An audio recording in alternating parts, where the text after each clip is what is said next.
Yeah. Okay. Hello, sir. Sir, Ajay Gatak, sir. Yes. Sir, you are most welcome, sir. Thank you. Has it already started? Am I late? No, sir. You are. No, sir. It is just. Oh, started, sir. I Just- thought it was at 5:15. I'm sorry. Then I suddenly, I'm an old man now. How are you, sir? What about your COVID? Everything is gone now? I'm all right, but I am asked to speak less. Oh, yeah. Okay. You be there, sir, as a what do you call giving some insight into it. And Dr. Shiva Prakash from IIC has joined, sir. Dr. Shiva Prakash. Good evening, Dr. Ajay Gatak ji, Shiv Prakash from IIC Morning. Bangalore. Good evening. Good evening. Good evening. So nice to hear you. I'm not so Can you happy see to my hear you on video? virtual.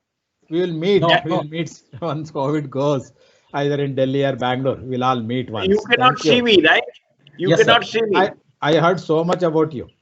I think I have not seen, but I heard so much about you and your work. And thank you so much for joining. Thank you. Thank you. But can you see my face? No, No. sir. No. No, No, Santosh, video Everybody show muted. video of Dr. Ajay. No, sir. Actually, it's muted from sir side only, I think. All right. Good. Very Sir, good. sir, you can unmute, sir. Professor, sir, Gatak, sir. Video is muted. Professor Ajay Gatak ji, you can Unmute. No, I cannot Unmute it. unmute it. yeah. I cannot unmute it. Sorry, it doesn't matter. Oh, okay, sir. Okay, go ahead, start. Okay. Okay. Thank you, Professor Ajay Gatak, sir, for joining you. this webinar. Myself, Vijay Kumar, currently pursuing second year MTech in Malnad College of Engineering, sir. And about this webinar, I'm not a great person to present in the presence of all my professors here. I think this webinar is the reason that all great professors here come together virtually to make little contribution to quantum physics. I'm happy about that. I thank Professor Santosh Kumar sir to make this webinar happening in Microsoft Teams. I thank Professor Shiva Prakash sir from IIC to join and guiding me to make my Yeah. journey Good, in quantum physics, sir. Thank you, sir. Please. Thank you. Okay. Shall I share my slides? Yeah. Sure. Sure, sir. Please. Can you able to see my Yes, Yes, it slides? is visible. Oh, yes. Okay, so this is 3 days webinar. In first, I would like to cover fundamentals of quantum computing. Basically, most of the things I cover here based on quantum gates. So this is our professor. He is guiding and motivator to me to pursue my work in quantum mechanics. So this is the outline of today's talk. I will cover basics of quantum, how we represent qubit in quantum systems. So, is there any problem, sir? No. Go ahead. Okay, sir. We are hearing And, you. yeah, okay, thank you, sir. And about key concepts, superposition and quantum measurement and all those things. And I will cover few basic quantum gates like X gate, Z gate, Y gate, and mod gate C0 and CC0 gate. So before getting into the presentation, I would like to start with the definition of quantum mechanics. What is quantum mechanics? So quantum mechanics is the science of very small things. It explains the behavior of matter and its interactions with energy on the scale of atomic and subatomic particles. So it is compared to the classical physics, quantum mechanics describes the behavior of subatomic particles like photons and electrons. So by contrast, classical physics explains matter and energy only on a scale familiar to human experience, including the behavior of astronomical bodies such as the moon. So in simple words, classical physics describes the behavior of large objects, and quantum physics describes the subatomic particles like photons and electrons.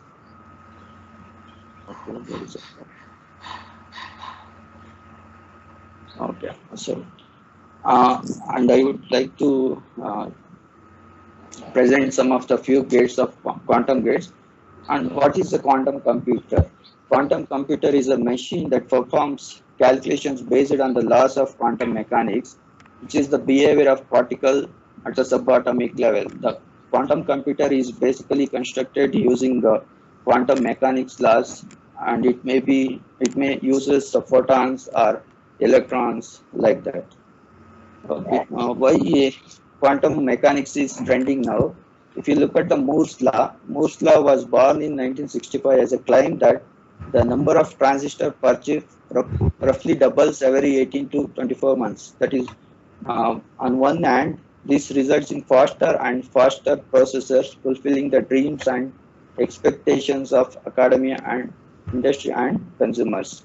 Definitely, Moore's law is driving forward in silicon manufacturing industry. On the other hand, there is a critical trade-off. We must etch thinner and thinner lines on the surface of semiconductor chips, which results in smaller and smaller transistors. Finally, we reach the nanoscale, that is 10⁻⁹ meter world, which is governed by rules and laws collectively called quantum mechanics. Here, once we move to the nanoscale, classical physical laws would not work here. We have to apply the quantum mechanical laws. The fundamental questions with the silicon transistor is that at the 7 nanometer point, the transistors sit so close to each other that after you try to shrink further, that is 5 nanometer and 3 nanometer, an effect called quantum tunneling will come into the picture. So quantum tunneling means we have uncontrolled electron flow between transistors. So that is we are unable to control the flow of electrons in a transistor. This effect unfortunately means that the transistor cannot be turned off reliably and for the most part will stay on. So the physical limitations of silicon are very real and in fact create steep challenges to handle it. So once the transistor size gets smaller and smaller, quantum tunneling will definitely problem us to make silicon chips by using classical physics laws. That's why we have to, it is the best time to move to quantum computers, I think. Quantum computers, on the other hand, use qubits, which are typically subatomic particles such as electrons or photons. Generating and managing qubits is a scientific and engineering challenge. It is still in research work. We have to do a lot to make quantum computers available commercially. So this is just a pictorial representation of how we, for every 1.5 to 2 years, the number of transistors fabricated on the same area being doubled. This shows. Can you able to see my cursor movement, sir? Santosh, sir? Hello? Santosh, sir? Hello? Yeah. Yeah, Yes, we sir. can see. We can see. Go ahead. Okay, sir. Okay, sir. Thank you. So, as the technology progresses, we are going to pack more number of transistors in a smaller area. This shows the how over the years transistor size has become has reduced. For example, if I take 2014, the transistor size was 14 nanometer. It occupies only 14 nanometer on a silicon chip. This is the driving power of Moore's law. Now we are fabricating the silicon chips using 7 nanometer technology. In future nodes, we can fabricate using 5 nanometer and 3 nanometer, 2 nanometer. So this is the problem where quantum mechanical laws should be applied here because quantum tunneling effect is more if we reach the 7 nanometer scale. Suppose here I'm showing some diameter of single silicon atom is 0.2 nanometer. It almost how long we can reduce the single transistor size that is about up to 0.2 nanometer. So if we go beyond 7 nanometer and 5 nanometer, we definitely apply the laws of quantum mechanics. That's why quantum mechanics is trending in future. The solution to this problem, we have to choose another material or another technologies like quantum mechanics. So next, in order to understand how smaller particles behave, we have to look at the double slit experiment, which shows how particles like electrons and photons behave. So initially we pass the light between two double slits. Light passes through these two slits and makes an interference pattern on photosensitive screen. This pattern is appears like a wave. Wherever we have crest of two light waves, we'll get maximum peak value. Wherever troughs, we'll get smaller value. After this experiment, we come to conclude that light is behaving like a wave. Okay. This is just animation of what I said. If you pass the light through double slit, the interference pattern is created like it behaves like a wave. If you repeat the same experiment with a tennis ball, here we are sending tennis balls one at a time. Although these are very large objects compared to the electrons and photons, the pattern created now is different from earlier versions like smaller particles. Most of the times, ball passes through slit 1 or slit 2. We'll get maximum number of hits on the direction of slit 1 or direction of slit 2. It is tennis ball is behaving like a particle, and tennis ball exhibit particle nature. Now, if I repeat the same experiment with water, here ripples of water in a pond will create interference pattern just similar to how we observed in photon as a light source experiment. So this animation of interference pattern created by passing through the single water wave through double slit. Now we consider electrons, how the electrons behave if we pass through the two slits. These electrons then is sending electrons randomly. Electron may pass through slit 1 or slit 2. At the end, if we send so many electrons, at the end we will observe that there is a interference pattern on a photosensitive screen created just like a wave nature. That's why, for this experiment we conclude that electrons is behaving like a wave. At the same time, we have some questions about how electron come to know that even though we didn't control electron to pass in which slit, it may pass through slit 1 or slit 2, but when the time elapses, we observe that there is an interference pattern created on photosensitive screen. How electron come to know that it particularly turns somewhere else in order to create the perfect interference patterns on photosensitive screen? This is still unanswered question in quantum mechanics. If we repeat the same experiment by closing one slit and by keeping slit 2 is open, now the pattern created on photosensitive screen is different. Now the electron starts behaving like a particle. Okay, now this is the just animation. Now if I place an observer or measurement equipment at slit 1, by keeping slit 2 as it is.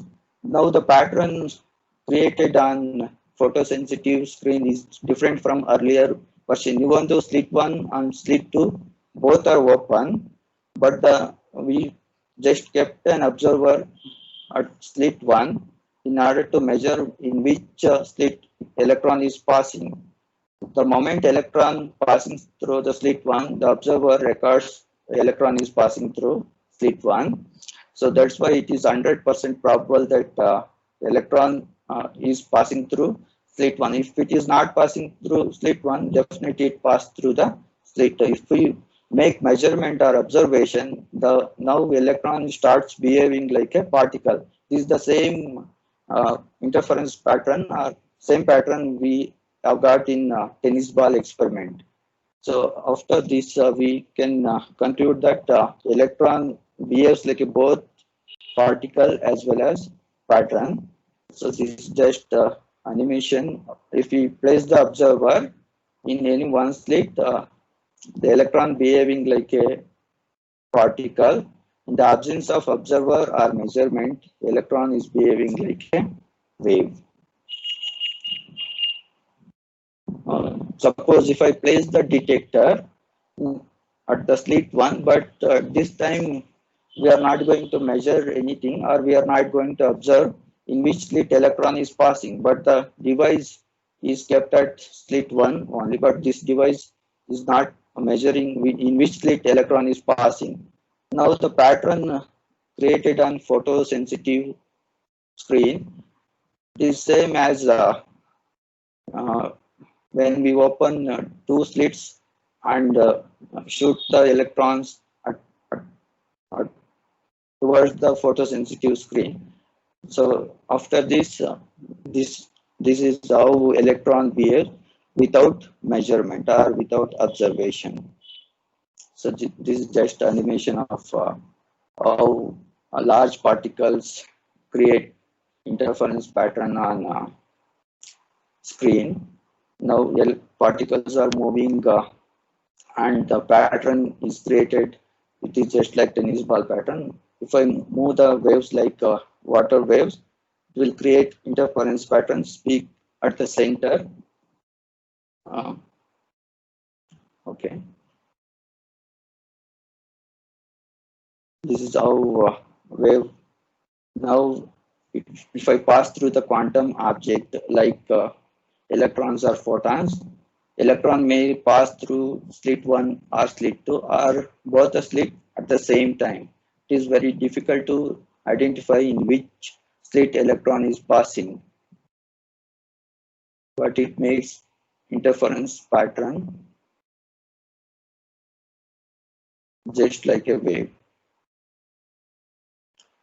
If I add an observer at slit 1,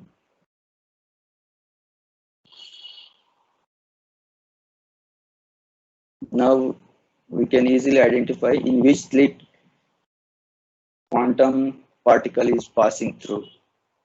Now pattern created is different from earlier one.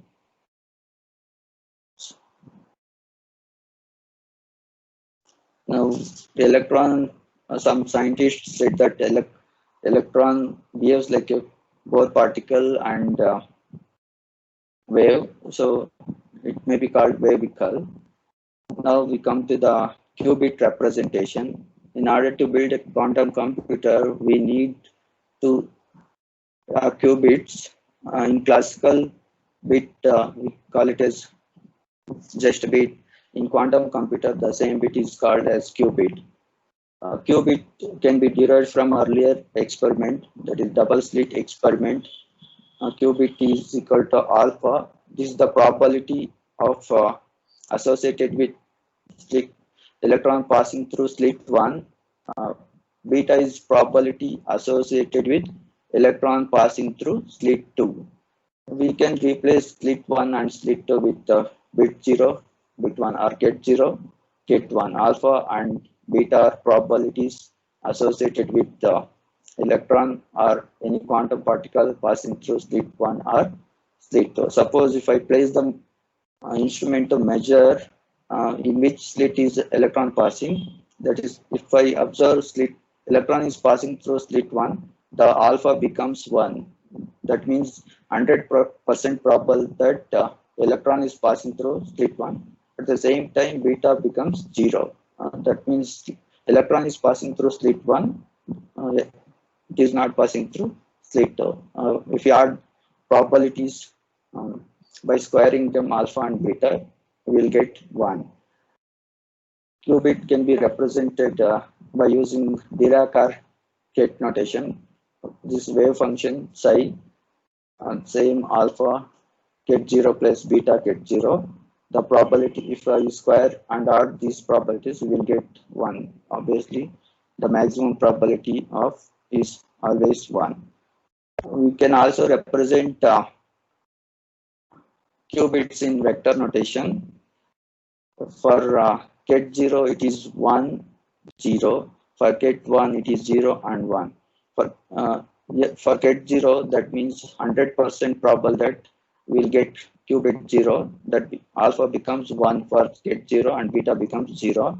For Ket 1, alpha becomes 0 and beta becomes 1. Beta is probability associated with Ket 1 or qubit 1. How we can represent quantum information or qubit by using quantum particles or quantum objects. In normal or classical computing, the basic unit of information is the bit. A bit can be in one of the two states. It may be 0 or 1 in classical computing. But in case of quantum computing, the basic unit of information is the qubit. After measurement, the qubit will be one of two states. It may be either Ket 0 or Ket 1. This notation is invented by a scientist named Dirac.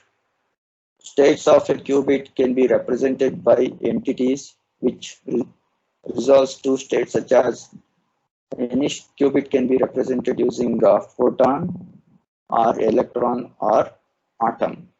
If I consider photon, it may be vertical polarization for Ket 0, horizontal polarization for Ket 1. Similarly, light particle like photons may have any polarization. It may be 45 degree or 135 degree like that. But we have to use only two polarization for qubit representation.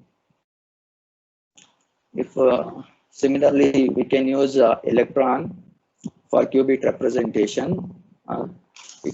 For spin off, we can represent Ket 0. For spin down, we can represent Ket 1. So this animation shows how an electron is spinning around hydrogen nucleus. Now it may be considered this spinning down. It may be considered Ket 0. Now it is spinning up. It may be considered Ket 1. Similarly, we can consider discrete energy levels in atoms for representing state 0, state 1. Ground state may be used to represent state 0, and excited state may be used to represent Ket 1. Ket 0 and Ket 1 are called basis states. Unlike in classical computing, we have only two states. In quantum computing, we have infinite number of states. So we will concentrate on only Ket 0 and Ket 1 in quantum computing. These states are called basis states. Prior to measurement, our qubit exists in some linear combination of states that is given by wave psi is equal to alpha of Ket 0 plus beta of Ket 1, which is called superposition. Pictorially, how we can represent qubit. This is classical bit. Classical bit is always either it is 0 or 1. This probability bit, it may be present anywhere between 0 or 1. Suppose it is near to 0. After measurement, we make this bit as 0. If it is near to 1, after measurement, we can make this bit as 1. Similarly, qubit can be represented using a sphere because it has infinite number of states. The right one to represent qubit is a sphere. This shows the black sphere, a position of quantum particle on a black sphere. It is a unit circle sphere. How we have represented bit 0 on a black sphere. Bit 0 means the probability of alpha is 100% and beta is 0%. It is this line shows the get 0 representation on a black sphere. This red arrow indicates the position of the quantum particle on a black sphere. Here, this is vector notation of bit 0. For bit 0, alpha is equal to 1 and beta is equal to 0. And the angle made between x-axis and y-axis are called theta and phi. For bit 0, both theta and phi angles are 0. So this black sphere shows the how we are representing bit 1. For bit 1, angle theta, that is with reference to the z-axis, is 180 degree. Pi is 0 degree, that is from x-axis. The probability of alpha becomes 0. The probability beta becomes 1 for bit 1. This is vector representation of bit 1, 0, 1. As I already said, we have infinite number of quantum states. Every point on a black sphere represents a state, but we have considered only few states for representation. This is plus state. Plus state is pointing towards exactly center of x-axis. The angle made between z and x-axis theta is 90 degree and pi is 0. Now the probability of getting 0 and 1 is 50%. Now that's why alpha becomes 50 and beta also becomes 50. This is a vector notation of this position on a black sphere. This is 1 by square root 2. If I square 1 by square root 2 and add it, both alpha and beta becomes 1. Alpha square plus beta square becomes 1. This state is also called superposition state. This is minus state or minus x state. Only the rotation has changed. It is rotated 180 degree from x-axis. Phi becomes 180 degree. Still theta is 90 degree. Only sign of the beta has changed to minus 0.707. Still probabilities of alpha and beta become same values, 50 and 50. This black sphere shows the arbitrary state.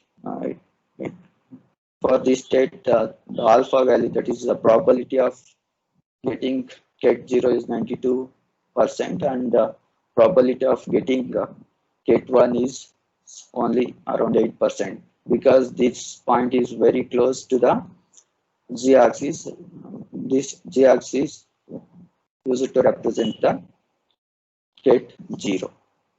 This is one more arbitrary state. Why we have used sphere for qubit representation? We might have used a circle or any other thing. The reason here a qubit is represented as a sphere is because the coefficients are complex numbers. Coefficients alpha and beta are not just simple real numbers, they are complex numbers. The probability from 0 to 1 is similar to classical probability, but the complex coefficient introduces an additional parameter, phase angle. The sphere above, we have 3 different spheres. Above represent 3 different qubits. Each sphere, the qubit is different, though they are represent same with same probability of zeros and ones. For all these three qubits, the values of alpha and beta are same, but their phase is different, zeros and ones, but with different phases. That's why we use Beer representation for qubit representation. Next, quantum key concepts. So first one in quantum key concepts is superposition. As I said, in particle may be anywhere on the black sphere. That means probabilities are varying. Alpha and beta values are varying. Before making a measurement, if you measure particle, it may end up with ket 0 or ket 1. Before measuring, it is in superposition state, just like look at coin standing on a table. On this table, this coin may have both the probability of head or tail. It is very difficult to say in which side coin is going to flip. It is on both chances of getting head or tail. So particularly for this state is called superposition state. In order to know which state, whether we get head or tail, we need to measure the superposition. All these coins are in superposition state with different probabilities. For this coin, it may be 50-50 of getting head or tail. If I just tilt a little bit, the probability of getting head and tails may vary. The working of quantum computer is based on using the particles in superposition state. In case of classical, we have only two states, bit 0 or bit 1. No concept like superposition state. Rather than representing bits, such particle represent qubits, which can take value 0, 1 or both simultaneously. Just like electron may pass through slit 1 and slit 2 simultaneously. That is superposition. In order to know whether qubit representing bit 0 or bit 1, we need to measure that qubit.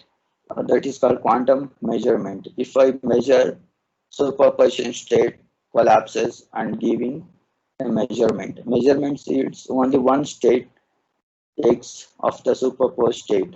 So after measurement, we will have only one state. That means either ket 0 or ket 1. Before that, we may each quantum state is in superposition state. Measurement also makes x the new state and so interferes with the computational process. X is determined with some probability. It is always less than 1, implying uncertainty is the result. States cannot be copied. That means clone. That is no cloning theorem. We cannot copy the quantum states. Just like in classical bit, we can easily copy the bit 0 and bit 1. But in case of quantum computing, we could not able to copy the quantum states, implying that signal fan out is not permitted. That means we cannot connect one qubit output to the another qubit input. Environmental interference can cause measurement like state collapse. This is how particles movement create a wave-like pattern. If you want to measure a position of any particle, we have to collapse the wave nature of particles. So this is shown by Heisenberg uncertainty principle.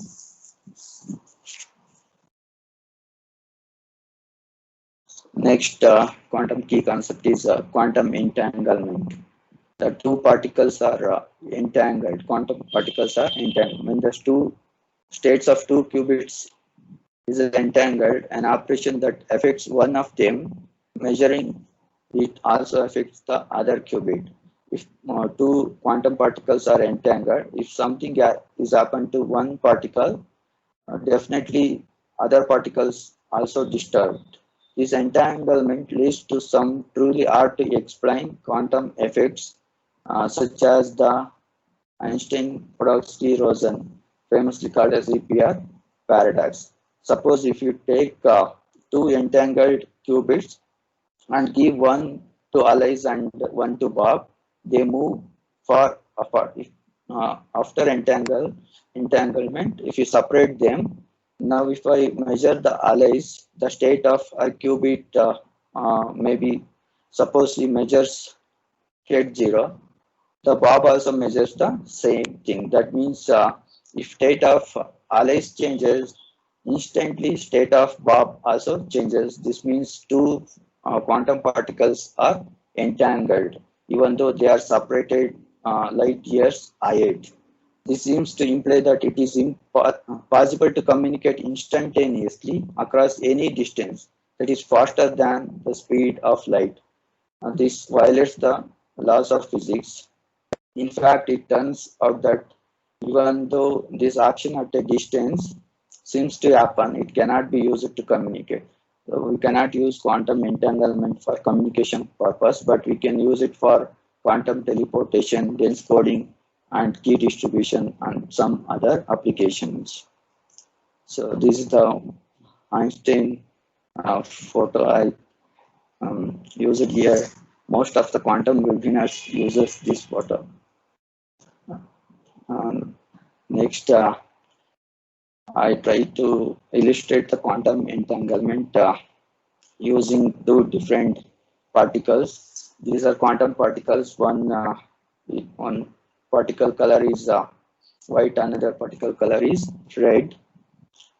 If I entangle these two particles, their color changes. Now their colors turns into reddish white. These two particles now are entangled. They are sharing properties each other. Now if I separate them and keep far away from one another, their properties remain entangled. Now if I separate them, still their color is reddish white, even though they are at longer distances. This property is called teleportation. You might teleportation means you might seen in sci-fi movies. One person disappears from one place and instantly appears at another place. So similar things happening here. Whatever changes at this particle, the same thing happens to other particles placed at a distance. Now these two particles are separated. If I use the measurement instrument, that is classical measurement gives classical output, that is either bit 0 or bit 1. Like here, classical measurement instrument gives color of the particle is red or white. If I measure the particle which is at the left side, its color shows, using classical instrument, it shows the red color. At the same instant, the color of particle at the right side turns into white. So these, even though they are separated and kept at longer distances, there may be a light years ahead. If I measure the particle color at the left side, that instantly changes the particle color at the right side. So this is how they are entangled. The measurement here also changes the things there instantaneously. So that is faster than light. Now, if I use the same two particles and bring one more particle and entangle these two particles, that is left particle with the newer particle, the green color. If I entangle these two particles, instantaneously properties of other particle that is kept away at longer distance also changes. If something happens to this particle, the same thing happens to another particles, or these particles are earlier entangled. If I measure color of these two left side entangled particles. So now the color of right side particle changes to green. Earlier it is having only red or white color information. Now the color information is transmitted from left side particle to right side without having any physical connections. Sir, hello. So this Yeah, go ahead. okay, sir. Quantum teleportation, transfer of information over long distance without going there. So if I am wrong, please correct me, sir. I'm just a beginner. Hello. No, please go ahead. There was some small, technical problem. Please go ahead, Vijay. Okay, sir. Thank you. So these are three key concepts I have discussed: superposition, measurement, and entanglement. So now we look into the quantum gates. So these are the basic building blocks of quantum computer. A quantum gate or quantum logic gate. In classical computing, we say it as a logic gate, but in quantum computing, it is quantum logic gate is a quantum circuit operating on a one or more number of qubits. They are the analogous for quantum computers to classical logic gates for conventional digital computers. So any gate, in order to be quantum gate, it has to obey these two rules, these two properties. First one is a reversible property, next is unitary property. Quantum gates are reversible operations. This means that it must be possible for us to recreate the initial state using only the output state without additional information. In classical bit, only X gate satisfies these conditions. That means using only output, we have to reconstruct the input. That means if we know the output of X gate, we definitely conclude that the input. If it is 1, definitely input to the NOT gate is 0. This is reversible property. Remaining gates like AND gate, OR gate, they never obey this reversible property. One more property is unitary property. The condition the gate must adhere to in order to achieve the constraint is known as unitary condition. For a unit function matrix U to be unitary, inverse of matrix U must be equal to U dagger, where U dagger is the conjugate transpose of U. It is obtained by transposing and then complex conjugating U. This is the only constraint on quantum gates. If any gate satisfies these two properties, then that gate is called as a quantum gate, valid quantum gate. So first quantum gate I'm discussing here is the X gate. It is similar to the NOT gate in classical computing. This is X gate is also called Pauli X gate, named after scientist Pauli, who invented all these gates. So Pauli X gate acts on a single qubit, just like classical computing NOT gate acts on a single qubit, and it gives single bit output.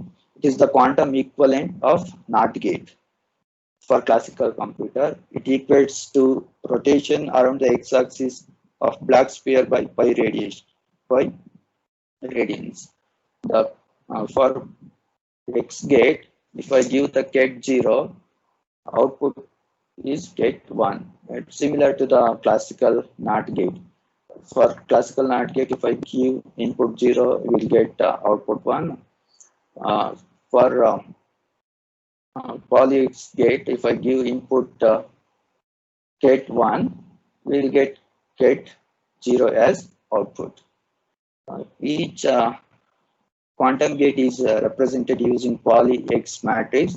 Here ket 0 is not a simple 0 like classical computers bit 0. It is the probability associated with ket 0 and ket 1. It is ket 0 means alpha is 1 probability of getting bit 0 and beta value becomes 1. So each quantum gate is represented by using poly X matrix. Poly matrix for X gate is given by mat 0, 1 and 1, 0. In order to determine output of X gate, we have to just multiply the bit value in vector notation with a poly matrix. Will get output. So this is a poly X matrix, matrix for X gate, poly matrix for X gate. This is the bit ket 0. Ket 0 vector notation is 1, 0. If we just do simple matrix multiplication, 0 into 1 plus 1 into 0, you will get 0, 1. This is the vector notation for ket 1, or bit 1. In wave function, this can be represented as psi is equal to alpha of ket 0 plus beta of ket 1. Output of poly X gate is beta of ket 0 plus alpha of ket 1. It just changes the probabilities associated with alpha and beta. Probability after any bit pass through the poly X gate, their probabilities, qubit probability is going to change. The best way to represent input-output combinations of any gate is unit circle state machine. This unit circle state machine shows the poly X gate. So this is the, as I earlier said, it rotates the sphere by 180 degree. If I give the, if you closely observe this, after applying the X gate, ket 0 becomes ket 1 and ket 1 becomes ket 0. That is simple NOT operations. It is with reference to the X-axis, sphere is rotating. This unit circle state machine shows that different input and output combinations. If I apply the same gate twice, we'll get the original state. So that's why these two,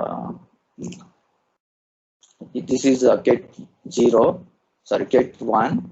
If you apply the X gate, you will get ket 1.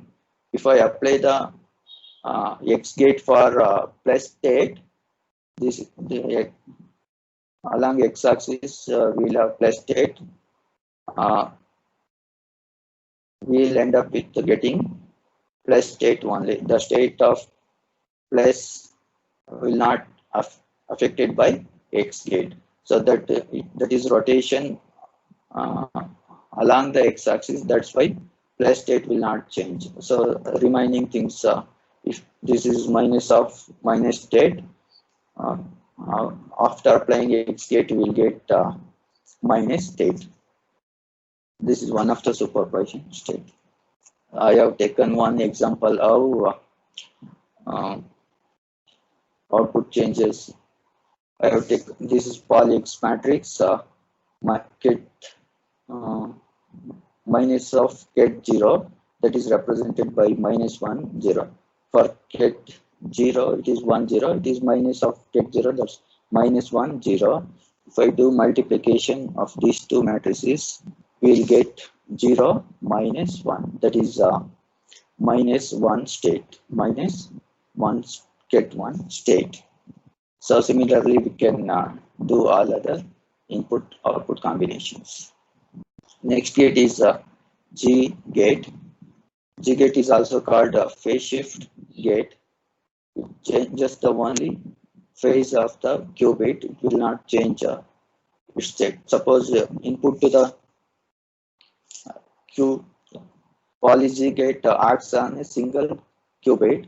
It equals to a rotation around the G axis of the black sphere by pi radians. It leaves the base state, that is ket 0 state, unchanged and maps ket 1 to minus ket 1. Only phase has changed, but the probabilities remain same. Due to this nature, it is sometimes called phase flip. is represented by the poly G matrix. This is the poly G matrix. If I input to the poly G gate is 0, output remains same.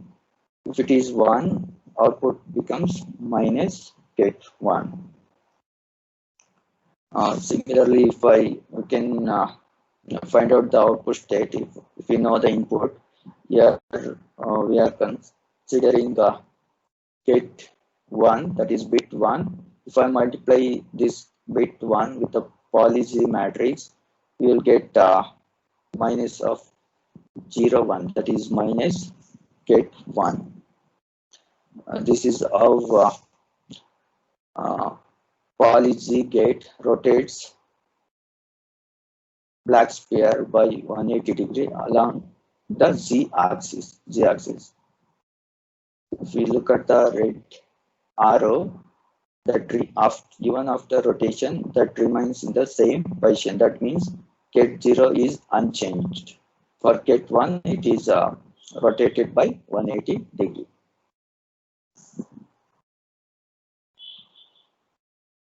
So next gate is poly Y gate. This combination of G and X gate, that is phase shift and negation. Input to the poly Y gate acts on a single qubit. It equates to rotation around the Y axis of the black sphere by 5 radians. Suppose if the input to the poly Y gate is gate 0, you will get gate 1 along with the phase change, that is I of gate 1. If you input to the poly Y gate is gate 1, output is minus I of gate 0. Both it does not as well as phase shift operation. This is poly Y matrix 0, I minus I 0. We will get if I input to the poly Y gate is gate 0, you will get sorry, this is gate 1, 0, 1. You will get minus I of 1, 0. This is gate 0 minus I of gate 0. Poly Y gate rotates 5 radians along Y axis. This combination of both X and Z gate. So, okay. And verify unitary property using poly Y matrix. Unitary property states that complex conjugate is equal to the its transpose. This is the poly Y matrix 0 minus I 0. If I take complex conjugate of this matrix, that becomes 0 I minus I 0, and after taking transpose, you will get 0 I minus I 0.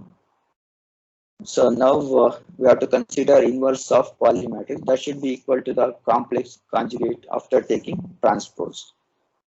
If I calculate inverse of poly Y matrix by using matrix operations, so that output becomes 0 I minus I 0. So these two matrices are same. That means this Y gate is satisfying unitary property. Next, H gate, also called Hadamard gate.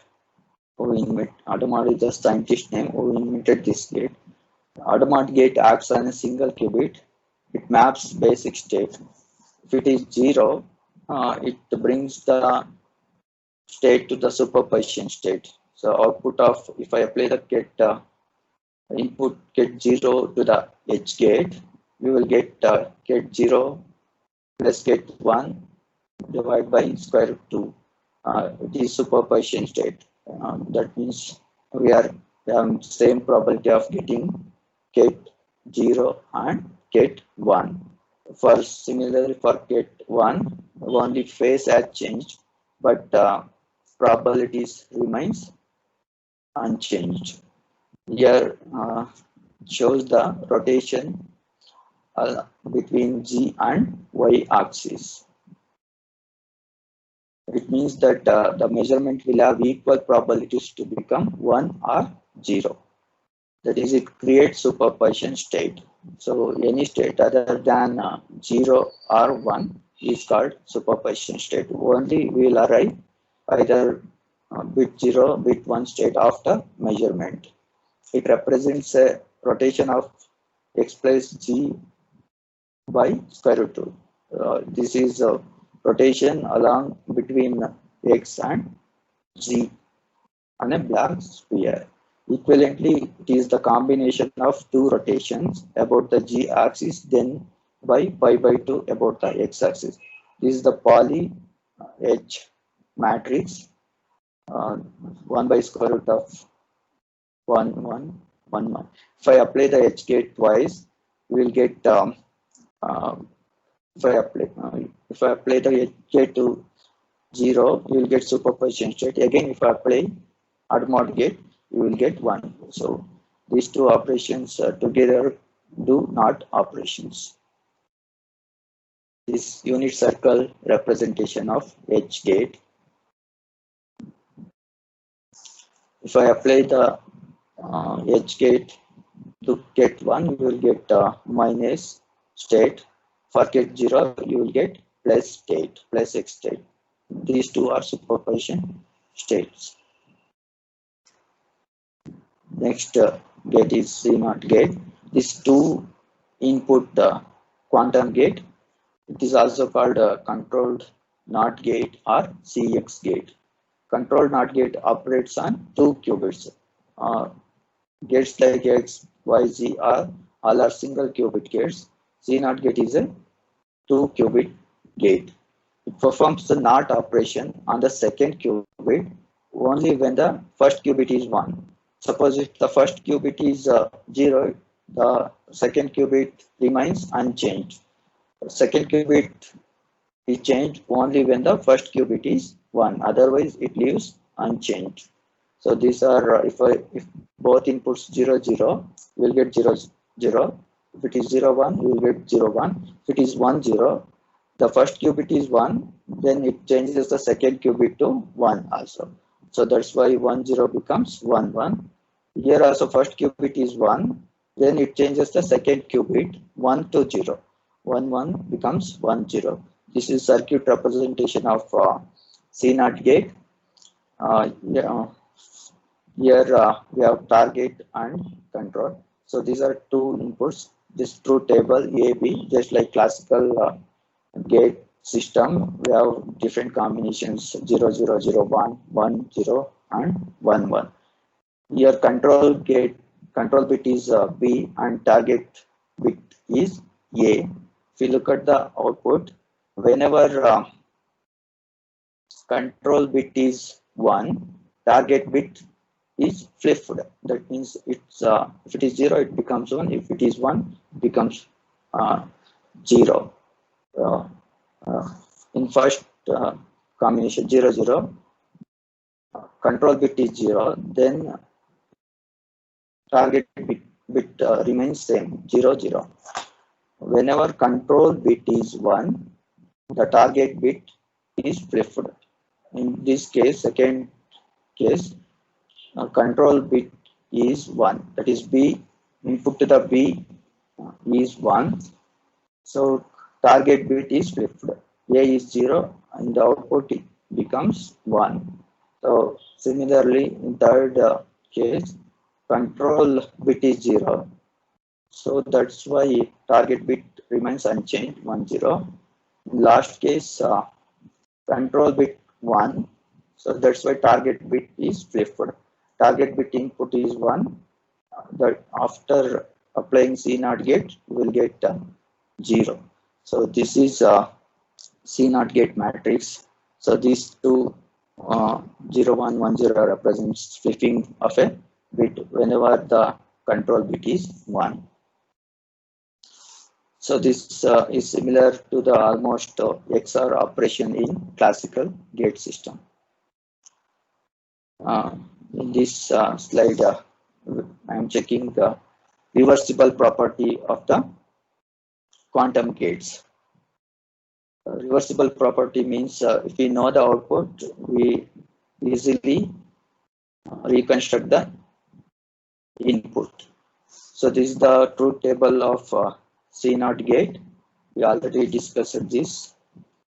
If I apply the CNOT gate again using this output 0, 0, 1, 1, 1, 0 and 0, 1. After applying CNOT gate, again we will get the same input. So before applying CNOT gate, after applying CNOT gate twice, the input and output become same. This proves the reversible properties valid for this CNOT gate. So next gate is CC NOT gate. This is a controlled NOT gate. This is 3 input quantum gate. This gate is also called Toffoli gate. CC NOT gate operates on 3 qubits. CC gate operates on 2. C NOT gate operates on 2 qubits. CC NOT gate operates on 3 qubits. Performs the NOT operation on the target qubit only when the other 2 qubits are 1. Otherwise, leaves it unchanged. This is the truth table of CC NOT gate. Here target bit is A, control bits are BC. Target bit value is flipped only when the control bit, both the control bits are 1. For this case, control bits BC are 0, 0, then target bit remains unchanged. For this state, both the BC value 1, 1, but the target bit is 0 at the input. Because of these 2 control bits are 1, 1, at the output, the target bit value is changed from 0 to 1. Similarly, at the end, last one, BC value is 1, 1, but the target bit is also 1. After applying CC NOT gate, target bit value is changed to 0. So this is highlighted by using different colors. This is the circuit representation of CC NOT gate. This matrix of CC NOT gate. Only last 2 bits are changed. Okay. Thank you. This is what today's presentation. Thank you all. So for last day presentation, we need to install Python. Those who are interested to attend hands-on training on quantum gate simulation need to install this software Python and needs to create IBM ID. I will demonstrate how to create IBM ID as well as how to install. So before that, I want to listen feedback from professors. Yeah, thank you, Vijay Kumar. Yes. Thank you very much. So today, successfully, you married both physics and electronics. The classical mechanics to quantum mechanics, whatever their relation is, and nicely demonstrated all the conventional gates that we have in combination logic in electronics, nicely with all your pictorial, with transportation. Very nice, Yes. very methodical, very simple way that you could make all of us understand. So thank you so much. I enjoyed, I learned. Of course, vaguely we know, but I think your presentation made me all the concepts of bit to qubit and classical to. Thank you so much once again for your nice presentation. And also I would like to thank Professor Srikanth, really inviting me. And since I have an urgent thing to leave at 7:15, so I take leave of all of you. And I enjoyed thoroughly the. Thank you, sir, for your valuable presence here. Thank you very much, sir. I'll call you back, sir. Thank you. Professor Ghatak, sir. Hello. Professor. Sir, Professor Ghatak, sir. Hello, Ghatak. Hello, sir. Hello. Hello, Professor Ghatak, sir. I think it is not this. Unmute ಮಾಡಿ ಯಾರಾದ್ರು. Santosh, I think you can unmute Professor Ghatak.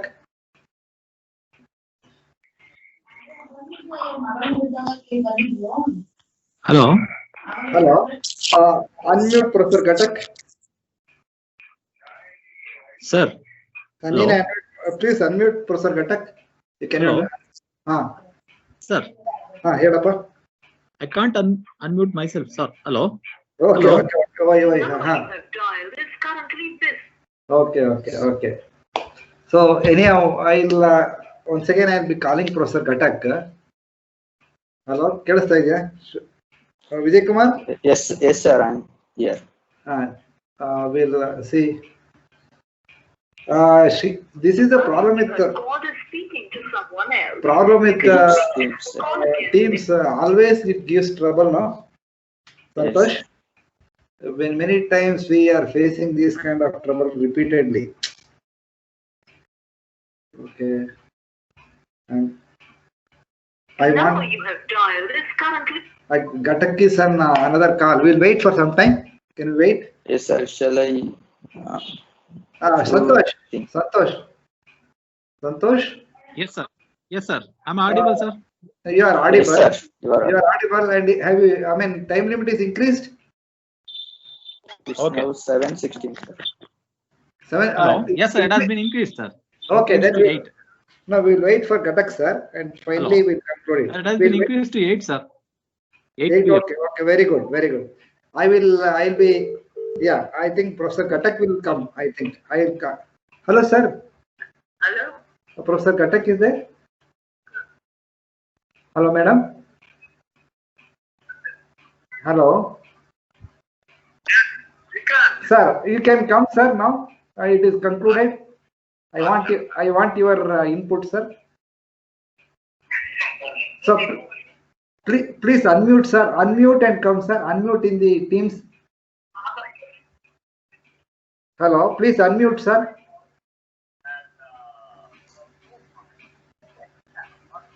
Pardon, sir. Hello, sir. Sir, are you there on the hello? Hello. I am online. Yeah, okay, sir. Okay, very nice, sir. Sir. This is really one of the very important topics these days. Yeah.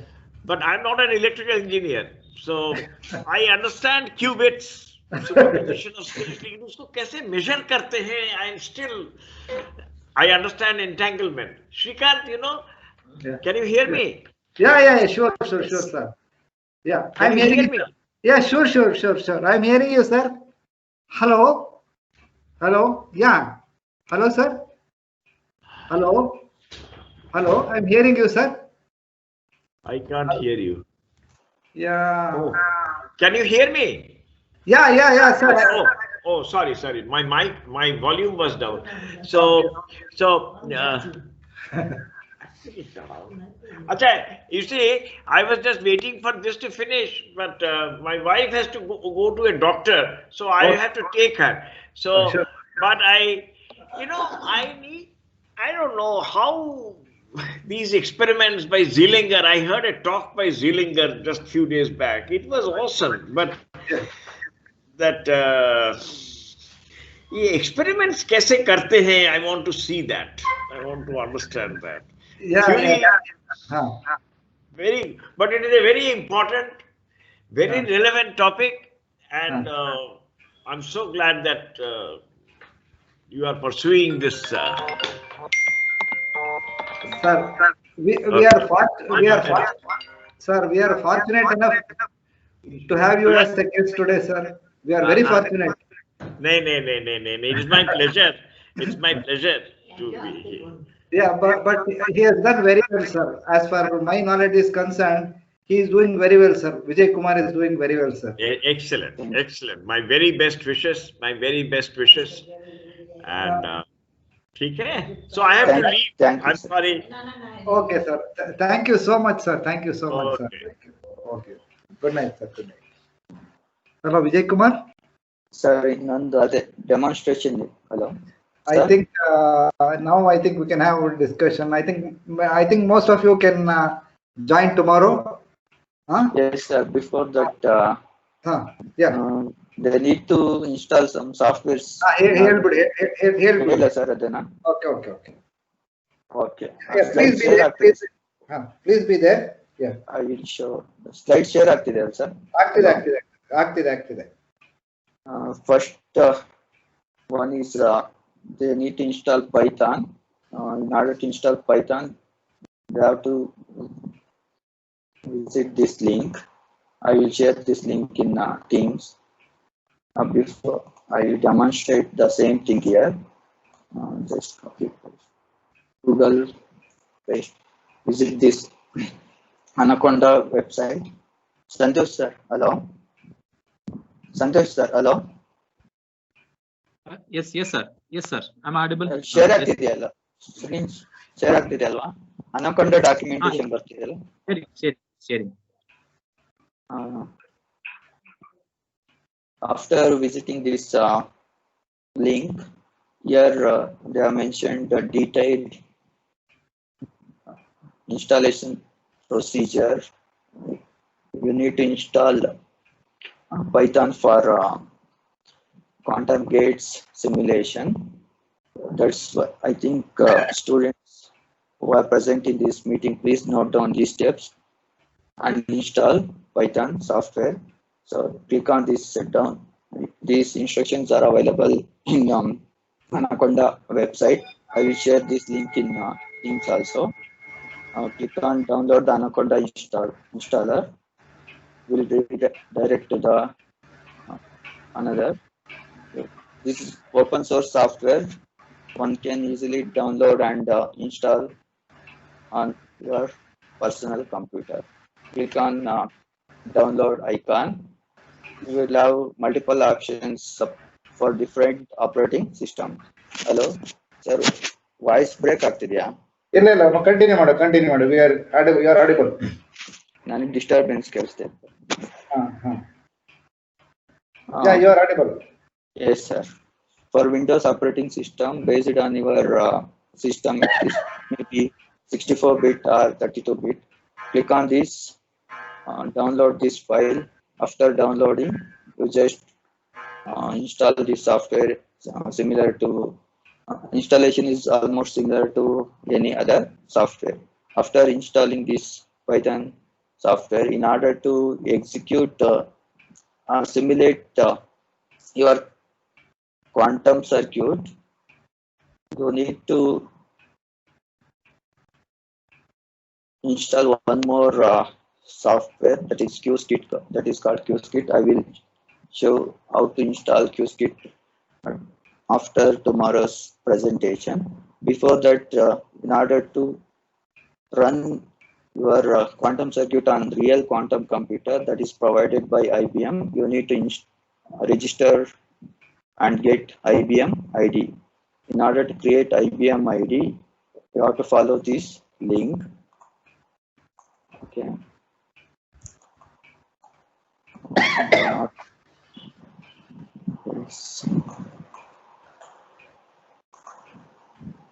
There is a problem.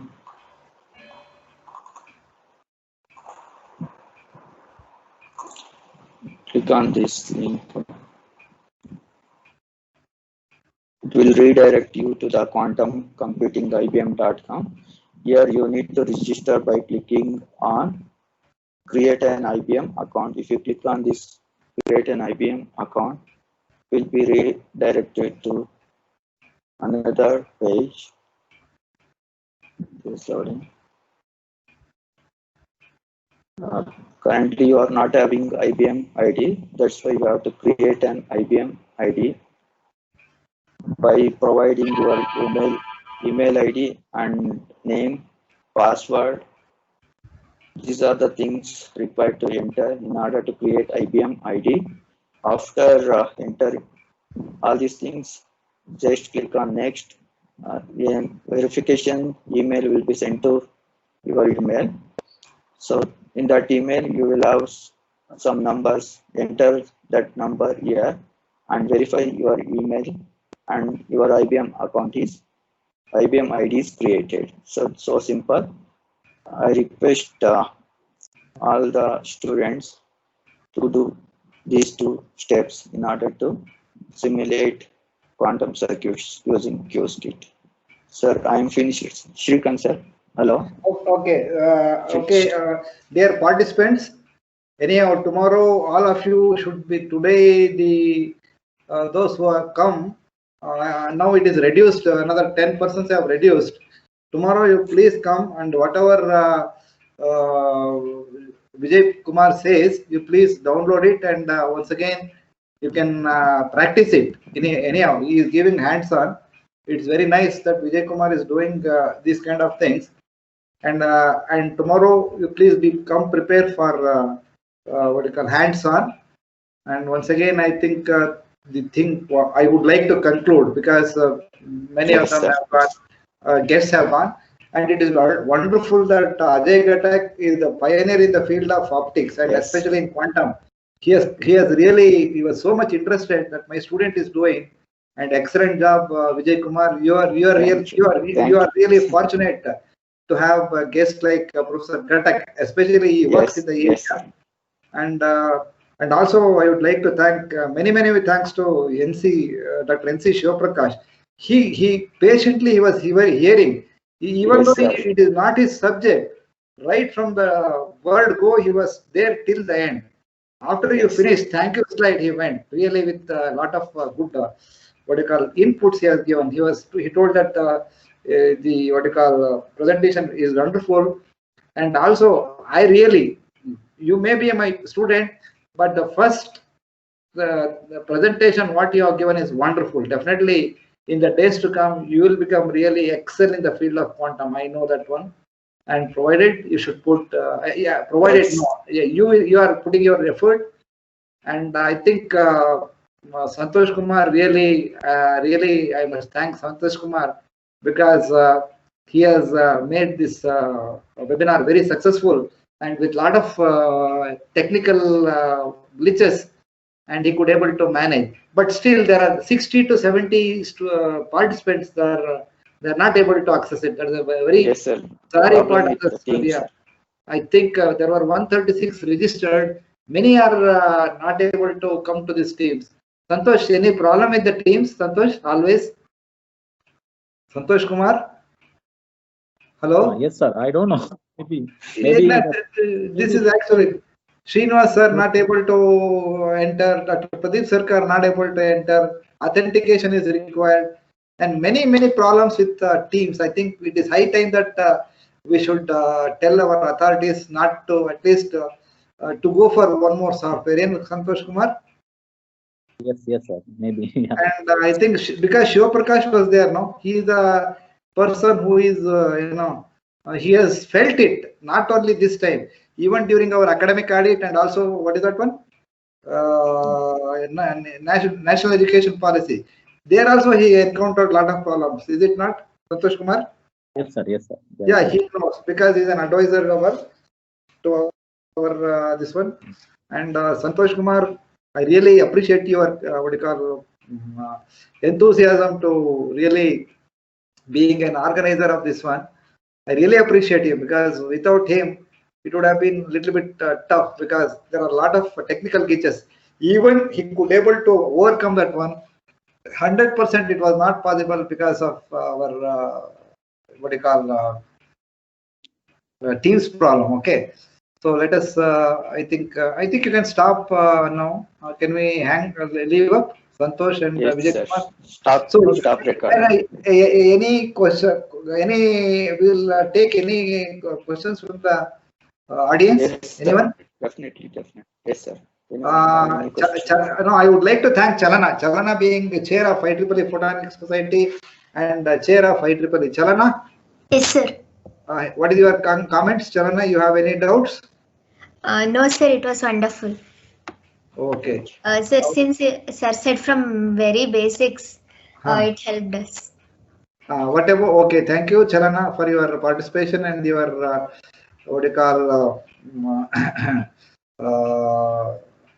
encouragement in this one. And also I would like to ask Hemavardhini. Hemavardhini, Yes, sir. you have any questions because you are working in the same field? No, sir. Explained well from basic only. Okay. Though it's a basic, it is very tough to digest.